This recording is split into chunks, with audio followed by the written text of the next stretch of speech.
26 September দেশে কি ঘটতে যাচ্ছে, কেন এত আলোচনা? নেটিজেনরা অনেকেই জেনে না জেনে পোস্ট করছেন 26 তারিখ নিয়ে। সবার মনেই কৌতূহল, কি হবে ওই দিন। 26 সেপ্টেম্বর নিয়ে সামাজিক যোগাযোগ মাধ্যমে যে গুঞ্জন ও ট্রেন্ড চলছে তা মূলত একটি গেমিং বট হামস্টার কমব্যাক্টের সঙ্গে সম্পর্কিত। এই গেমটির প্লেয়াররা গেম কারেন্সি অর্জন করে সেটাকে ক্রিপ্টোকারেন্সিতে রূপান্তর করতে পারবেন বলে শোনা যাচ্ছে। তবে এটি সত্যি কিনা সে বিষয়ে নির্ভরযোগ্য কোনো প্রমাণ পাওয়া যায়নি।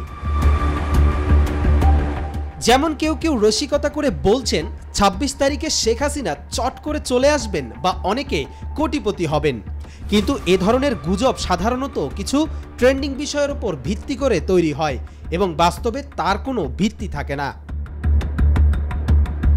এ ধরনের গেমিং বট বা টেলিগ্রামের অন্যান্য অ্যাপ মাঝে মধ্যে তাদের কারেন্সি ক্রিপ্টোতে রূপান্তরের সুযোগ দেয়, তবে এটি সাধারণত বড় কোনো অর্থনৈতিক ঘটনাকে প্রতিফলিত করে না, তাই এ ধরনের গুজবে আতঙ্কিত হওয়ার কিছু নেই। 26 সেপ্টেম্বর নিয়ে যতই কৌতূহল থাকুক, এটি নিছক গেমের অংশ হতে পারে এবং এর মধ্যে কোনো গুরুতর ঘটনা ঘটার সম্ভাবনা কম। কবির চৌধুরী জয়, মাই টিভি।